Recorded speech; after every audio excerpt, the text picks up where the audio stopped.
Celebramos una tertulia especial, un programa especial sobre todo para debatir sobre la importancia y todavía tan necesaria de la celebración o conmemoración de este día para seguir avanzando en los derechos y en la igualdad de las mujeres.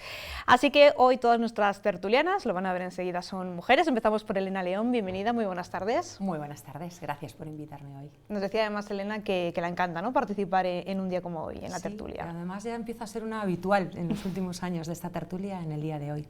Y nada, pues es un honor estar aquí con vosotras. Acompañada de Sandra Ahmed, que además se estrena hoy con nosotros. Bienvenida, lo primero, y muchísimas gracias también por aceptar la invitación de la 8 Palencia. Un placer estar aquí en estas tertulias con vosotras y más en este día tan especial. Pues a partir de ahora la verán mucho también a Sandra con nosotros en la tertulia. Como decimos, se incorpora al equipo de esta casa y pues esperamos que esté muy a gusto y sobre todo pues que lo disfrute y también pues todos ustedes desde casa. Y no es su primer día, pero ya es un clásico. Beatriz Álvarez, muy buenas tardes, muy bienvenida buenas también, tardes. muchas gracias. Muchas gracias por invitarme también, porque sí que me hizo ilusión que me llamarais, ¿no?, para la tertulia de un día como el 8 de marzo. O sea que es un día en el que hay mucho que decir, ¿verdad, todavía, Beatriz? Pues por desgracia, sí. O sea, yo siempre lo digo, que me encantaría que llegara el día en que ese 8 de marzo se celebrara de otra manera, ¿no?, que no fuera tan reivindicativo o con tanta necesidad. Vale que han cambiado muchas cosas y se han mejorado muchas cosas, pero yo creo que todavía queda un larguísimo camino por delante para esa tan ansiada, como decimos muchas veces, igualdad, que todavía yo creo que en muchos aspectos sí la hay, pero en muchos otros todavía queda mucho por hacer. Pues queda mucho por hacer y lo vamos a ver enseguida. Lo primero que hemos querido hacer en un programa como hoy es salir a la calle para saber cuál es un poco la opinión de los palentinos y de las palentinas respecto a los pasos que todavía quedan por conseguir en materia de igualdad. Igualdad hay, con la gente, pero hay muchas mujeres que merecen más todavía, que no se ha acabado. Pero es que los tropean ellas mismas, las que no quieren la igualdad. Quieren ser más todavía. Va bastante atrasadillo en cuanto a la igualdad de mujer y hombre. Pues mira, ahora mismo lo que ves, ¿no? ¿Quién está con la mami? Pues eso, en los cuidados y en todo. ¿Quién está con la mami? Pues la hija. Yo diría que ahora mismo, en cuanto a la ley, no tenemos igualdad ni hombres ni mujeres, tanto que hay favoritismo hacia un lado como hacia el otro, depende del caso. Que lo mismo trabaja ella que trabaja él, y que limpia él y que limpia ella. Y si tienen que cuidar a los niños, entre los dos se arreglan. Bueno, pues opiniones para todos los gustos, Beatriz. Vamos a ver, yo creo que, por ejemplo, hay cosas que sí creo que, por ejemplo, en el aspecto laboral se ha mejorado, en el sentido que están los convenios laborales, y yo hasta donde alcanzo, o todos los ámbitos así más o menos que conozco, mismo trabajo, mismo salario. No creo que en el caso de Elena o en el caso de Sandra o nosotras en los medios los compañeros cobren más que podamos cobrar nosotras. Entonces, en ese sentido yo creo que sí que está bastante regulado. También es cierto que creo que hay muchos empleos que están todavía muy feminizados, hay muchos sectores que son eminentemente mujeres. Ahí es cuando yo creo que sí que se nota esa brecha salarial, los salarios son mucho menores y son mucho más bajos. Creo que todavía falta mucho para la llegada de las mujeres a puestos directivos. O sea, las hay, pero hay muy pocas, porque yo creo que se sigue considerando que el embarazo es una especie de enfermedad, y entonces cuando tú estás en la edad en la que puedes crecer profesionalmente, que generalmente es la edad que coincide a la hora de tener hijos, eso todavía se sigue penalizando mucho. Se penaliza el que la mujer, la posibilidad de que se vaya a quedar embarazada, pues fíjate tú si va a dejarnos plantados y demás. Y por ejemplo, en el caso ahora mismo de esos permisos por paternidad, todavía los hombres, cuando lo piden, pues hay mucha broma, hay mucha risa, hay muchas empresas en las que no gusta que el hombre pida esos días que tiene derecho. Y entonces, en ese sentido, yo creo que hay mucho por hacer. Lo decía una señora, al final, ¿quién es la que cuida? Pues mayoritariamente somos las mujeres, seguimos siendo las mujeres, las grandes, pues quien cuida muchas veces a los mayores, la que cuida a los niños, la que pide la excedencia o pide las horas. Y yo creo que en ese sentido todavía queda mucho por hacer. Hay testimonios, los que acabamos de escuchar, Sandra, que yo creo que, no sé si van a coincidir conmigo, en que demuestran evidentemente, y son la mejor prueba de que todavía queda mucho por avanzar, ¿no?, en materia de igualdad. Me quedo con el primer señor que salía, ¿no?, que decía que queremos más. Claro que queremos más, porque todavía no se ha alcanzado esa igualdad real entre hombres y mujeres. Y si incorporamos distintas interseccionalidades de ser mujer joven, por ejemplo, mujer del medio rural, o incluso tener una discapacidad, todavía queda muchísimo que trabajar y muchísimo que hacer. Creo que hoy vamos a estar más o menos todas de acuerdo en lo que vayamos diciendo, pero queda mucho que trabajar todavía en lo que se refiere a conciliación. Conciliación también a nivel dentro del hogar. Seguimos siendo las mujeres jóvenes las que seguimos asumiendo todas las tareas de cuidados, todas las tareas del hogar, aunque se vea, ¿no?, que ¡buah!, hemos conseguido ya un montón, ¿no?, y las generaciones jóvenes no sabemos de qué se quejan. Pues claro que nos quejamos, porque nos queda mucho que trabajar, muchos derechos todavía que conquistar y que reivindicar, y la brecha salarial todavía está muy latente, y aún más también entre las mujeres jóvenes y hombres jóvenes seguimos viendo latente una brecha salarial,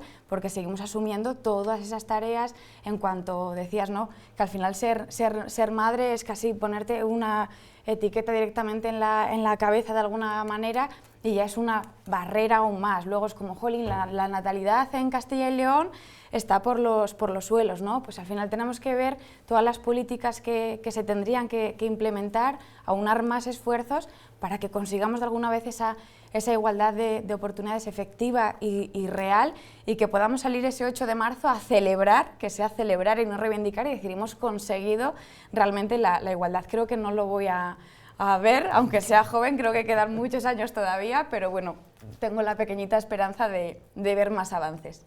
Elena, en su caso, ¿confía en ver esa igualdad real? Yo creo que sí. Primero porque pienso vivir muchos años y después porque creo que los avances se están dando a pasos agigantados. Yo, coincido en algunas cosas y en otras no tanto. Quizá porque tengo una visión desde otro punto de vista, ¿no?, desde un punto de vista empresarial y diferente en algunas cosas que veo a nivel del país. Estoy de acuerdo con Beatriz, que yo creo que deberíamos no tener que celebrar el día, simplemente porque no haya nada que reivindicar, ¿no? Y eso es verdad, que todavía nos quedan muchos avances. Luego, a nivel de la igualdad, he participado en alguna otra mesa de tertulia esta semana, y había una estadística que me pareció curiosa, y es que se considera que España es el país más feminista de Europa. Y bueno, a mí eso me parece que es como para enorgullecerse de país, y sobre todo de la forma que tenemos de pensar. Si eso es verdad, porque luego las estadísticas son como son y las encuestas son lo que son. Y hablaban de que un 51% de la población se considera feminista y un 49% no. Y decían que, bueno, pues que el 51% era mucho. Digo, pues a mí me preocupa el otro 49%, porque para mí el feminismo siempre es una opinión personal, y siempre lo he visto desde un punto de vista de igualdad, sin más. O sea, no es un tema supremacista de las mujeres frente a los hombres, sino simplemente algo igualitario. Creo que a nivel legal estamos bastante bien. Otra cosa es que luego las leyes hay muchas y no siempre se cumplen. Y sí que es verdad que hay una diferencia importante entre las empresas, ¿no? Porque yo creo que a nivel funcionarios, evidentemente, no hay ningún tipo de discriminación, porque para eso es verdad que es mucho más sencillo, ¿no? Yo creo que a ningún funcionario se le mira raro por una excedencia, por una baja maternal. Y luego está la empresa privada, que hay dos grandes estructuras en este país, la que es la gran empresa, que yo creo que sí que hay una igualdad, de hecho. Yo trabajo en una gran empresa y yo creo que no hay discriminación. De hecho, yo tengo compañeros y subordinados en este caso, que estoy cubriendo yo la baja de paternidad de uno de mis compañeros, y lo veo lo más normal del mundo. De hecho, soy la primera que he dicho, no, o sea, tira desde el primer día. O sea, yo creo que en ese sentido es verdad que las estructuras de las grandes empresas permiten pues ciertos lujos, ¿no?, que en el caso de las pequeñas empresas es más complicado. Es igual que el tema de la reducción de la jornada laboral, ¿no?, que no es lo mismo la carga para una gran empresa que para una empresa pequeña, que por otra parte es la gran red empresarial de este país, las pymes, ¿no? Y quizá para una pequeña empresa sea más costoso. Por eso yo creo que la legislación, las ayudas públicas tienen que ir un poco encaminadas a facilitar, porque yo creo que a nadie le resulta agradable tener que bueno, renunciar a una baja de paternidad o tener que, bueno, pues poner una mala cara si un empleado tiene que ausentarse durante unos meses. Pero también es verdad que creo que las ayudas públicas y la estructura del Estado está un poco para el apoyo. Y además para el apoyo en positivo, porque yo cuando era mamá de niños pequeños lo que echaba en falta era un poco esa estructura de cobertura, guarderías, o sea, no una ayuda de 100 euros, ¿no? O sea, que no son despreciables, pero quiero decir, no creo que eso marque ningún tipo de diferencia a la hora de decidir ser madre o ocuparte o delegar en las abuelas, sino yo creo que hay otro tipo de infraestructura que ayudaría mucho más, como es el tema de las guarderías y tal, y que ayudaría mucho más a la igualdad. Y luego hay otra parte que es la mentalidad, ¿no? Yo creo que cada vez estamos más concienciados, la gente joven está mucho más concienciada y yo creo que la igualdad también intrafamiliar también tenemos que colaborar un poco entre todos, ¿no? En educar. Yo educo a mis hijos, que son solo chicos, en absoluta igualdad y eso es un trabajo del día a día y más lento, lógicamente.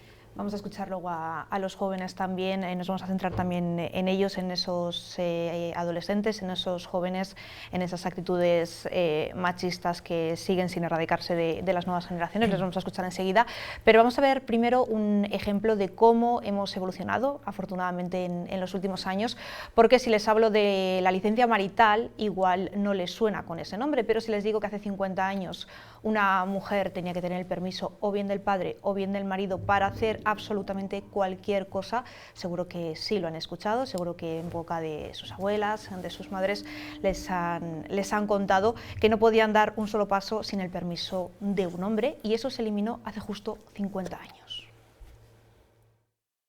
Nosotras nos peleamos mucho por la igualdad. María Jesús fue una de las primeras abogadas colegiadas en Castilla y León. Ella recuerda cómo a finales de los 60 las mujeres empezaron a asociarse. Y ahí iban empezando a reivindicar, a dar pasos para reivindicar una situación más paritaria, más igualitaria. Porque hasta 1975 la mujer dependía de la autorización de su marido absolutamente para todo. Una mujer dependía primero del padre y pasaba a depender del marido cuando se casaba. Que había que pedir permiso, sí, para todo, sí. Las mujeres no podían hacer nada sin el permiso del hombre. El marido era el administrador de nuestros bienes, era el que tenía que dar la autorización para que pudiéramos contratar un trabajo, era el que tenía la patria potestad sobre los hijos. Esta tutela del marido anulaba además por completo la libertad sexual de la mujer. Esto en la práctica significaba, por ejemplo, que las mujeres casadas no podían denunciar una violación dentro del matrimonio. El hombre era el que mandaba, y hoy ha cambiado un poco la cosa. Desde hace 50 años las licencias maritales dejaron de estar vigentes, hace tanto y tan poco tiempo. Es que realmente parece una locura, ¿no?, lo que se narra ahí, pero no hace tanto tiempo, realmente 50 años, todavía pues, hay gente que lo ha vivido, ¿no? El problema es que hay muchas sociedades ahora mismo, actuales, que las mujeres están no así, sino bastante peor. Y a mí eso sí que me preocupa, porque estamos hablando de aquí de España, de Europa y de Occidente, pero no nos olvidemos que hay un movimiento pues muy ultra islamista, porque es que es así, que cada vez trata de anular más y más la figura de la mujer. Y estamos hablando, bueno, esto sería una cosa pues prácticamente anecdótica si lo comparamos con lo que está pasando. El hecho de que al final, para dar cualquier paso, ¿no?, tuvieran que pedir permiso bien al marido o bien al padre antes de casarse, anulaba por completo, ¿no?, al final a la figura de la mujer, y todo lo que se ha conseguido al final ha sido por luchar y por pelearlo, no por estar al final de brazos cruzados. Sí, al final la mujer siempre al servicio, ¿no?, por decirlo de alguna manera, de lo que decía, lo decía muy bien en el vídeo, tanto sus padres como sus maridos, todo en masculino. La verdad que es increíble que hayan pasado 50 años, parece que fue hace mucho, pero realmente ha pasado relativamente muy poco de que las mujeres tuviesen ese derecho al final de poder ir al banco, abrirse una cuenta o trabajar en lo que quisiesen, ¿no? Yo lo pienso ahora, digo, jolín, mi madre ha vivido eso porque todavía no ha pasado casi de esa edad, entonces es increíble también ahí agradecer a todas las predecesoras, ¿no?, que han estado reivindicando y luchando en el movimiento para que tengamos de alguna manera estas libertades, por decirlo de alguna manera, las mujeres jóvenes de ahora. Libertades que a veces no somos conscientes, ¿no?, que tenemos porque las hemos dado por hecho, afortunadamente. Claro, ya, hemos Elena. nacido en democracia, hemos nacido ya con ciertos, con todos los derechos, no con ciertos. Y sí que es verdad que parece increíble que con 50 años, que no es nada, que es antes de ayer, y es cierto que nadie renuncia a sus privilegios de forma voluntaria. O sea, yo creo que es muy de agradecer, aunque nosotras creamos que estamos contribuyendo de una manera decisiva a la igualdad, yo creo que ha habido predecesoras que han hecho un trabajo mucho más difícil, que han dado los primeros pasos, que eso sí que son los que han cambiado realmente las cosas, ¿no? Porque parece increíble, pero es de antes de ayer. Y es cierto que cuando hay una parte de la sociedad privilegiada, por el motivo que sea, pues históricamente, pues evidentemente nadie suelta los privilegios de forma voluntaria, ¿no? Yo creo que ha sido una lucha y coincido con vosotras en que la realidad es que todavía no hemos llegado a esa igualdad, si no, no estaríamos aquí, ¿no? Estaríamos a lo mejor hablando de, no sé, la noticia del día o tomándonos un café, pero no teniendo que estar en una tertulia pues comentando cosas que es verdad que aún, aunque se han dado muchos pasos, de facto estamos en una cierta desigualdad.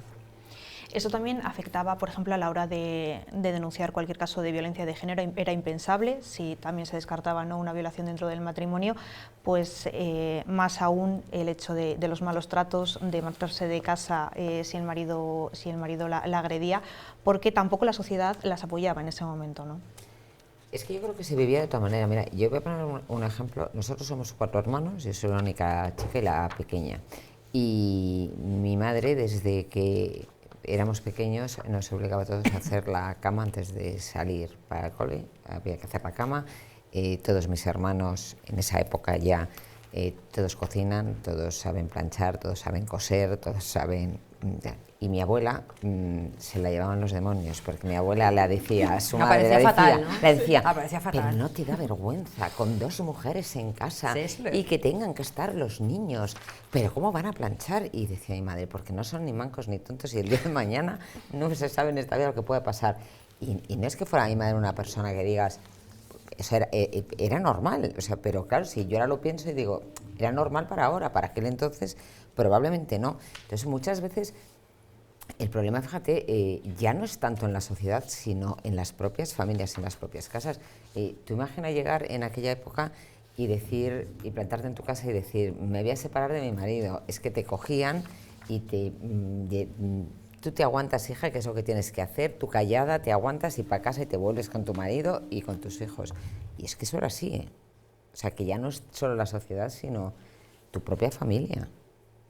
Eso al final poco a poco también ha ido cambiando porque, lo decíamos, no tenían el apoyo tampoco de su entorno, no tenía por supuesto el apoyo esas mujeres de las autoridades, ni políticas, ni judiciales, ni tampoco la policía. Si en ese momento ella se marchaba de casa, la que era perseguida era ella, ¿no, Sandra? Totalmente, sí, yo creo que el caso de Ana Orantes, que todo el mundo lo conocerá, marcó un antes y un después de la realidad que han vivido todas las mujeres en sus hogares, la violencia a la que estaban expuestas, la violencia que de alguna manera tenían normalizada, porque es lo que les tocaba en aquel entonces y no tenían escapatoria tampoco de ese ámbito de violencia. Hemos avanzado, creo que mucho en ese sentido, hay una mayor conciencia de la violencia de género, también en edades muy tempranas, aunque bueno, lo analizaremos también luego, qué está pasando también entre las personas jóvenes, pero creo que es un antes y un después.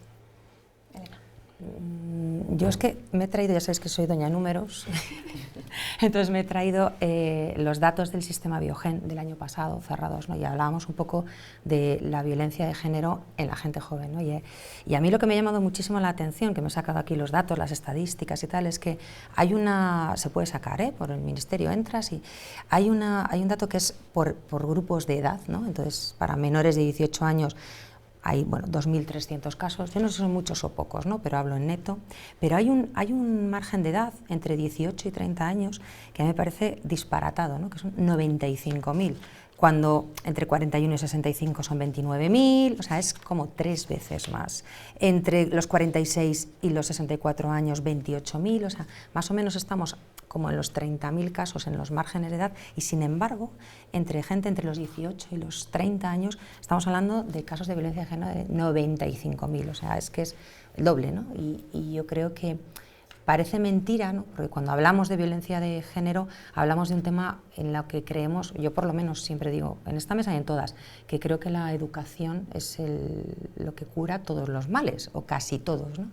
Si no todos, la mayor parte de ellos, ¿no? Entonces parece que hemos recibido una educación más abierta, más igualitaria, que somos más conscientes, ¿no?, del respeto a los demás, sea como sea, y sin embargo en el tema de la violencia de género, por algún motivo hay algo aquí que se nos escapa, que estamos retrocediendo, ¿no?, en los márgenes de edad más tempranos. Y a mí eso es una cosa que me preocupa muchísimo y que no soy capaz un poco de comprender socialmente por qué pasan estas cosas. Mira, es uno de los datos, la jefa de, seguro que Sandra ahí maneja también más, una de las cuestiones que más preocupa a pues, la responsable de la unidad de la mujer de la subdelegación del gobierno y demás, es precisamente ese incremento entre la gente joven. Y el problema, y lo que más preocupa, no es ya tanto, a ver cómo lo digo, no es que sea, el problema es que las mujeres, las chicas de esa edad, son consentidoras en la mayor parte de los casos. O sea, hay un retroceso ahí. Sandra seguramente, que maneja estudios más en esa franja de edad, es una de las cosas que más preocupa.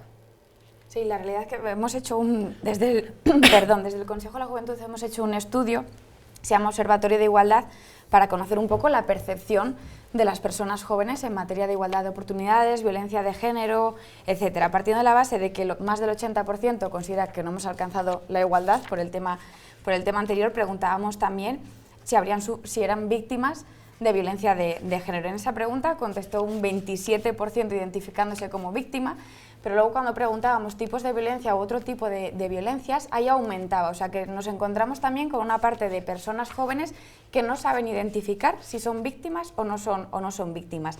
Y aquí entra un poco en juego las redes sociales. Casi el 74% manifestaba que había experimentado violencia a través de las redes sociales. Entonces creo que aquí nos encontramos con otra realidad muy diferente a la de hace muchos años. Han incorporado las redes sociales y creo que no hemos establecido los mecanismos para establecer entorno seguro dentro de las redes sociales. Ahí podemos entrar hablando desde pornografía, OnlyFans, el envío de imágenes no consentidas, etcétera, etcétera, etcétera, todo lo que hay dentro de las redes sociales. Creo que esta es una realidad que tenemos que afrontar con urgencia, las redes sociales, también que las personas jóvenes sepamos identificar si somos víctimas o no somos víctimas. La verdad que estos datos nos asustaron cuando hicimos el estudio, y también de que casi un 30% se haya manifestado como víctima de violencia de género entre edades tempranas. Por eso, ¿no?, partimos un poco de la idea de la educación, lo cura todo, y sin embargo vamos pero para no, atrás. estamos retrocediendo. Incluso por poner un ejemplo, ¿no?, yo cuando entré en el grado nos preguntaron que cuántas de nuestras familias, por ejemplo, por pasar un poco a corresponsabilidad, etcétera, cocinaban en casa, y levantamos la mano 3-4 personas de 50. Entonces creemos que se ha avanzado mucho a nivel familiar, que en las familias se está produciendo un cambio, pero la realidad es que no. Y si las personas jóvenes estamos en esta situación, es por parte de tanto educación en las familias como la sociedad en su conjunto, y el panorama que nos estamos encontrando ahora mismo, como a nivel educativo, si se está dando una educación correcta o no se está dando una educación correcta. Vamos a poner el foco ahora en esos preocupantes datos que revelan los más jóvenes en cuanto a violencia de género o actitudes machistas. De hecho, les vamos a dar alguna cifra. 1 de cada 5 chicos entre 16 y 21 años no cree que sea maltrato machista golpear o empujar a su pareja. Un 31% tampoco considera violencia controlar su forma de vestir, y un 34% no considera que sea malo controlar su móvil o sus redes sociales. Además, el 15% de los varones jóvenes y adolescentes no considera que sea violencia de género obligar a una pareja a tener relaciones sexuales.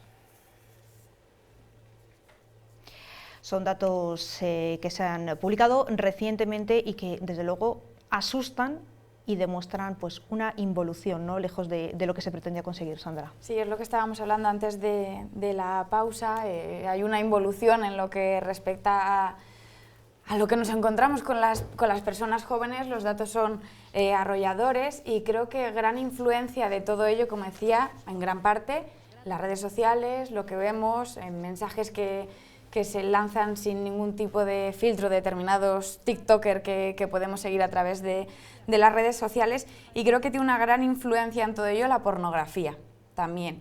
El 90% de los vídeos que se consumen en pornografía son vídeos violentos. Al final, la pornografía es la escuela de educación sexual que tienen ahora las personas jóvenes que inician el consumo de pornografía con 8 años, así que si nos estáis escuchando y tenéis un hijo de 8 años, que sepáis que está consumiendo pornografía. Es duro, pero es cierto, no llegas tú a la pornografía, sino que la pornografía llega incluso a ti, incluso está viendo tu hijo de 8 años Peppa Pig, me lo invento, ¿vale? Pero enseguida le va a saltar de determinada plataforma vídeos que al final te va a llevar al consumo de pornografía, y eso nos está llevando al final a una normalización de la violencia en las relaciones que mantenemos las generaciones más jóvenes, no teniendo claro muy bien el hilo, ¿no? Al final las mujeres siempre son objeto de deseo y el hombre el sujeto activo de toda esa relación, y eso nos está llevando, creo que, al aumento de casos de violencia sexual, de la normalización de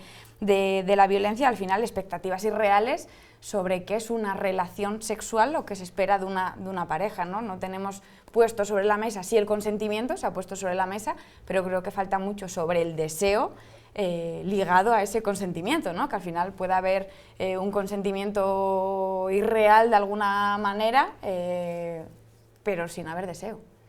Nos decía Elena, ¿no?, también que tiene 2 hijos varones y al final pues preocupa, ¿no?, en las nuevas generaciones, sobre todo la violencia de género, y al final nos decía, yo trato de educarles, evidentemente, pues en la igualdad y en que no ocurra eso. Como una Freudiana, trato de educarles.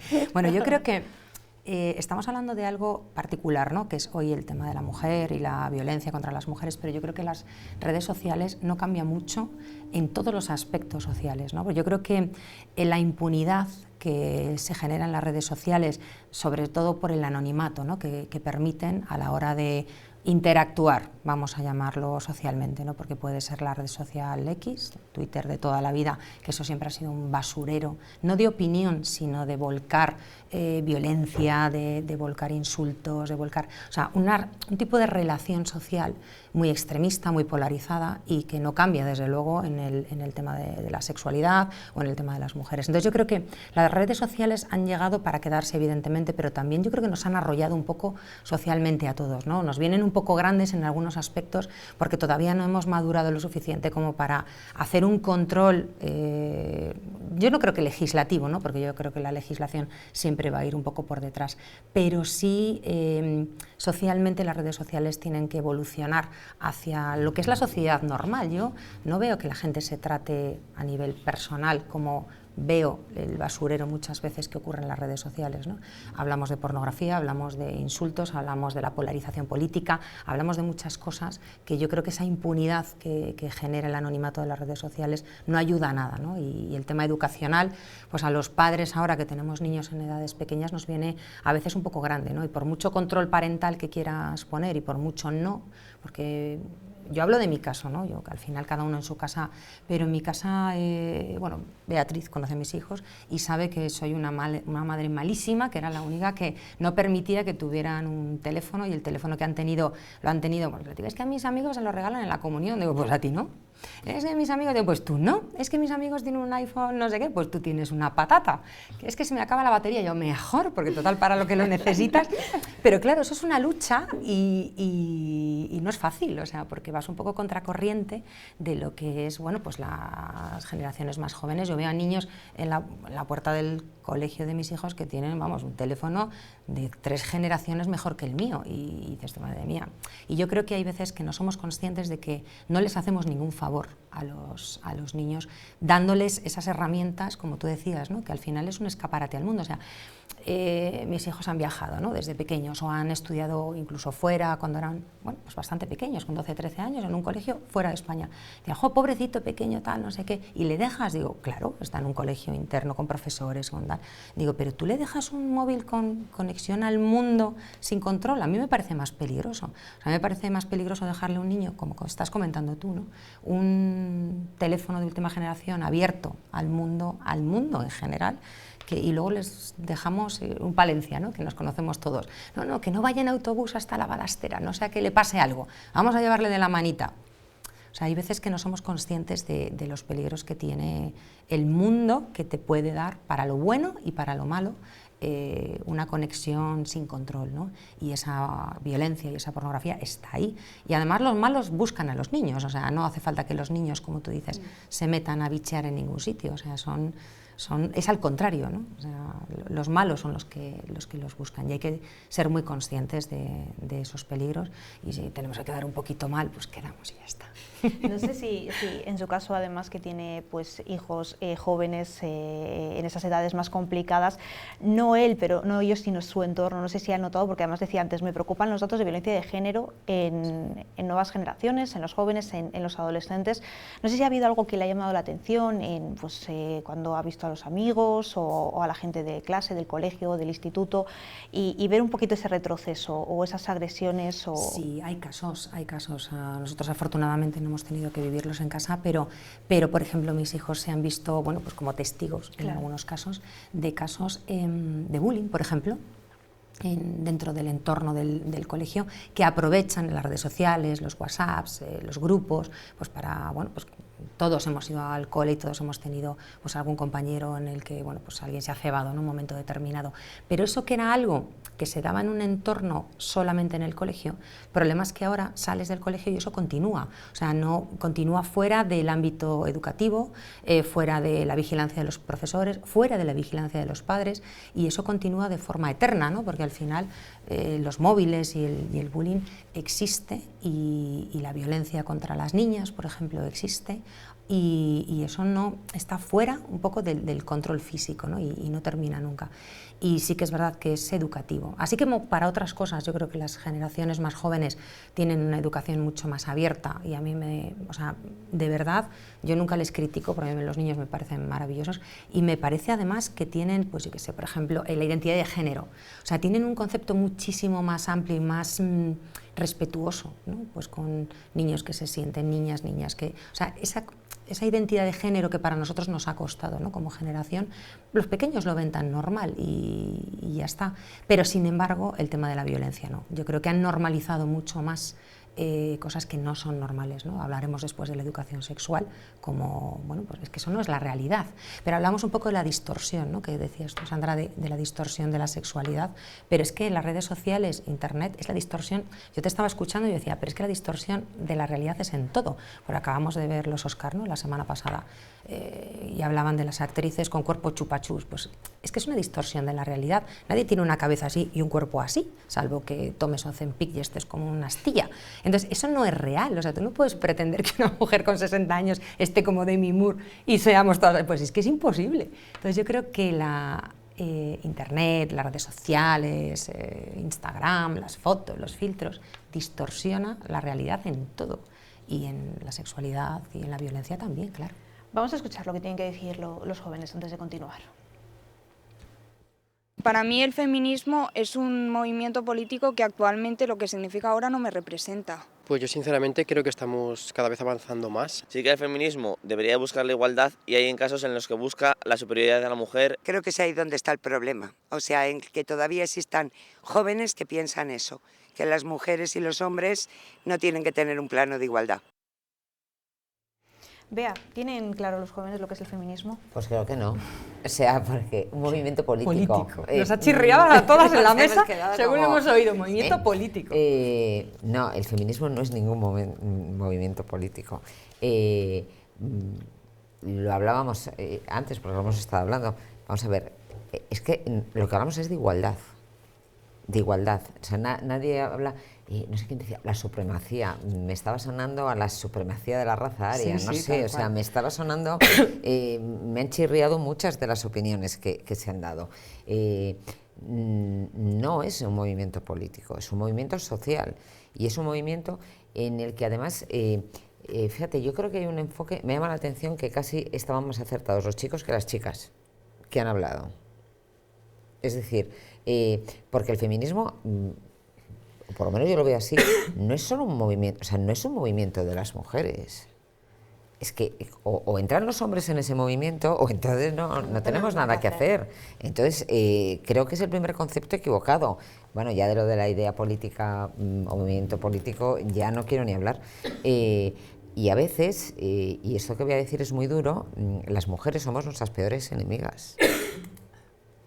Y cuando escuchas esas voces que dicen, no, es que a mí no me representa este movimiento político, eso dices tú, madre mía de mi vida. Entonces,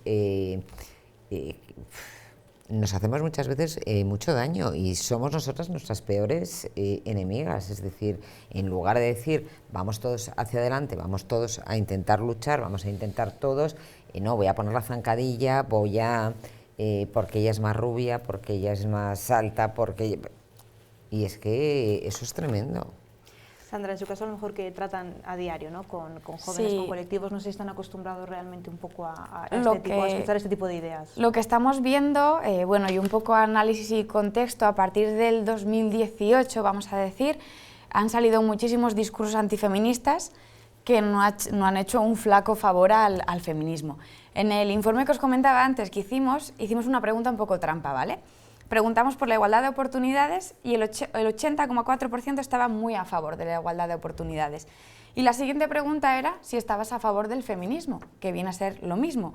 Y ahí respondían poquito más de la mitad, un 51,7% se declaraba muy a favor. Ahí se ve un poco la distorsión que hay cuando hablamos de feminismo. El feminismo no busca más que otra cosa que la igualdad de oportunidades entre hombres y mujeres, por muchos discursos que hayan salido, que podamos observar en redes sociales. Cada día está copado, en el día a día, en los bares, en todos los entornos. Al final estamos viendo cómo estos discursos antifeministas buscan enfrentar incluso a las propias mujeres y a los hombres, como que no es un movimiento que va con ellos. Lo has dicho muy bien tú antes, el feminismo sin los hombres no tenemos nada que hacer, porque al final solas no podemos con todo. Tienen que los hombres tomar también conciencia, ser parte del movimiento. Sin ellos poco podemos. Mira, es que yo tenía, además, creo que os lo he comentado al principio, es que el mismo dato que tú, el 51-49, ¿no? Que me lo hemos tratado esta semana también en tertulias, y ahí me preguntan, claro, el 51% de la sociedad se considera feminista. Digo, si es que a mí lo que me preocupa es el 49% restante que considera que no, porque si consideramos que el feminismo como movimiento social es un movimiento de igualdad, si la pregunta es, ¿tú crees que los hombres y las mujeres deberían tratarse de forma igualitaria? Pues yo dudo mucho que un 49% diga que no. Pero también es verdad que cuando esta niña, ¿no?, que decía que lo consideraba un movimiento político, es que hay movimientos políticos, hay partidos políticos que enarbolan esa bandera del feminismo o se la apropian, ¿no?, como propia, que a mí me parece erróneo, porque yo creo que el feminismo no es eso, ni debería pertenecer a ningún movimiento político de ningún tipo. Y sin embargo, la gente joven lo identifica así, porque sí que es verdad que hay, bueno, partidos políticos, movimientos políticos que enarbolan un poco esa propiedad del feminismo, que yo creo que es errónea, porque ni es una propiedad de un movimiento político de izquierdas, ni es tampoco de... O sea, es que es un movimiento social de igualdad y ya está, sin más. No tiene por qué venderse desde un punto de vista político o utilizarse desde un punto de vista político, porque creo que no le hace ningún favor a la igualdad entre las mujeres y los hombres, que es un poco lo que reivindicamos todos. Y porque luego también hay muchos hombres que si se les llena la boca hablando de igualdad y de feminismo y demás, pero luego sus actitudes hacen todo lo contrario. Bueno, y yo creo que estamos todos pensando vamos a hablar en plata, estamos pensando todos en dos partidos políticos como son Podemos y Sumar, que han sido los enarbolados, ¿no?, del movimiento feminista. Bueno, a mí me hacía mucha gracia, porque ahora cuando vemos reivindicaciones del 8M y algunas manifestaciones de años atrás, en las que dos señores en concreto, que ahora están, bueno, uno en el banquillo y el otro ha tenido que dejar la cátedra, hablando en femenino, pues a mí me chirría, sinceramente. Entonces, claro, ¿cómo no va a equivocarse después socialmente la gente joven? Decir, esto es un movimiento político. No, no lo es un movimiento social y es un movimiento de todos. Y evidentemente que tienen que estar involucrados los hombres y las mujeres en la misma proporción. Pero yo creo que flaco favor hacen a lo que es el objetivo real de todo esto, ¿no?, que es la igualdad. Por lo menos es mi opinión. Y encaramos la recta final de nuestra tertulia y no dejamos de hablar hoy de datos preocupantes, porque solo en la provincia de Palencia la violencia de género se ha incrementado en los últimos años, escuchen, un 20%. Vamos a escucharlo. La violencia de género en la provincia de Palencia se ha incrementado un 20% en los últimos años. A día de hoy hay 476 casos de mujeres dentro del sistema Biogen. Esa es la puntita del iceberg, es decir, que luego muchísimas mujeres no quieren que se les haga una seguridad o un seguimiento policial. Con motivo del 8 de marzo, el Ministerio de Igualdad subraya la necesidad de reforzar la prevención, en especial entre los más jóvenes. La educación tanto de hombres como mujeres sigue siendo la base. Nos preocupa esas creencias o esa simetría de poder que normalizan en sus relaciones entre iguales. Desde el Ministerio también advierten sobre la Manosfera, un espacio online donde comunidades de hombres difunden ideas antifeministas y misóginas. Intentan incluso convencer o hacer ver que las víctimas incluso son ellos, ¿no? El Pacto de Estado contra la Violencia de Género contempla medidas para hacer frente a la violencia digital y también económica o la vicaria. La detención de casos es otra de las necesidades, así como apoyar a aquellas mujeres que han sufrido violencia en varias relaciones. Repetir esa relación forma parte de que muchas veces ese perfil de hombres que tú estás buscando cuando al principio te enseña esa parte que tú quieres ver y que él te quiere mostrar, y luego cuando ya llegas a la otra parte te es muy difícil salir. Una llamada al 016 o acudir a la policía puede ser la puerta de salida de la violencia. Lo acaban de ver, un 20% se ha incrementado la violencia de género en la provincia en los últimos años, y además esta misma semana también desde la subdelegación del Gobierno confirmaban que ahora mismo hay más de 200 mujeres solo en la provincia de Palencia incluidas en el sistema Biogen, ese sistema de protección a las víctimas de violencia de género. Son 200 personas que son 200 mujeres y 200 vidas solo en la provincia de Palencia. Vean peligro. Sí, yo hablando hace muy poco con Almudena, que la veíamos ahora, es verdad que ella me dijo que había dos cosas que influían en ese aumento. A lo mejor no era tanto el aumento en sí, sino que por un lado cada vez se denuncia más, las mujeres afortunadamente cada vez denuncian más. Dos, desde que se puso en marcha ese protocolo cero por el que las fuerzas y cuerpos de seguridad del Estado, en el momento en que tienen conocimiento, aunque la víctima no quiera denunciar, inician un procedimiento. Entonces, eso ha conllevado mucho a ese incremento. No a lo mejor tanto que se haya incrementado, sino que ahora se visibiliza más. Pero un dato que a mí me dio ella y a mí me dejó tremendamente impactado es que tan solo el 2% de las denuncias vienen por parte del entorno. Es decir, hay mucha gente que conoce casos de violencia de género y por miedo o porque yo no me voy a meter, porque eso es cosa de ellos, no denuncian. Solo el 2%, ¿eh? Me parece un poco chirría, ¿no? Chirría. Bueno, pues es así. La gente sigue diciendo, porque muchas veces, pues en estos casos, hay veces que cuando la mujer no quiere denunciar, bueno, pues se trata de buscar, pues cuando se inicia ese protocolo cero, pues y a lo mejor pues los vecinos son todos conscientes porque están hartos de oír peleas, broncas, gritos, de todo. Dicen, uy, eso es cosa de ellos, yo no me meto, yo no voy a llamar. Pero eso es educacional, o sea, estábamos hablando, ¿no?, de mientras estábamos viendo los datos y efectivamente creo que todos pensamos que aparte de, bueno, no sé si realmente hay un incremento importante en cuanto a casos, que a lo mejor le hay, pero claro, el hecho de que afloren las denuncias es bueno, o sea, porque claro, las cosas cuando no se tapan no existen, o sea, cuando se tapan no existen, si nadie denuncia, pues cero, o sea, no hay, y yo creo que eso es bueno. Y los sistemas Biogen yo creo que están funcionando cada vez mejor. Pero creo que solamente un 2% procede del entorno, es decir, si tú eres consciente de otro tipo de delito en tu entorno, o sea, no sé, el tipo que sea, o sea, yo ves a alguien robar o quemar una casa, pues llamas a la policía, digo yo. Pues si ves o eres consciente de que, o sea, que no que tenemos que ser conscientes de que no es un tema doméstico, ni es un tema privado, ni que no, o sea, Ni que tratar de, si tú ves un asesino por la ocultarlo. calle pegarle un tiro a alguien, pues llamas a la poli, vamos, digo yo, o si ves robar un coche, o si ves quemar una casa, pues es que esto tenemos que ser conscientes de que es igual y que no es un ámbito privado y ellos sabrán, o sea, es que eso es educacional, ¿no? Que es un poco lo que decíamos, socialmente tenemos que estar educados en que es un caso de violencia más, además más grave, porque es contra una persona más débil. O sea. Y el sistema, yo creo que además, una de las cosas de este protocolo cero, y es muy importante, lo ha señalado además Sandra muy al principio, en el medio rural es mucho más complicado todavía, o sea que ahí las grandes beneficiadas, o sea, beneficiadas todas, pero para ayudar muchas veces son las mujeres del medio rural, que encima en un sitio pequeño es... Yo no me voy a meter a ver que luego me van a señalar, que me van a decir que no, que a ver qué van a pensar los del pueblo y los de al lado.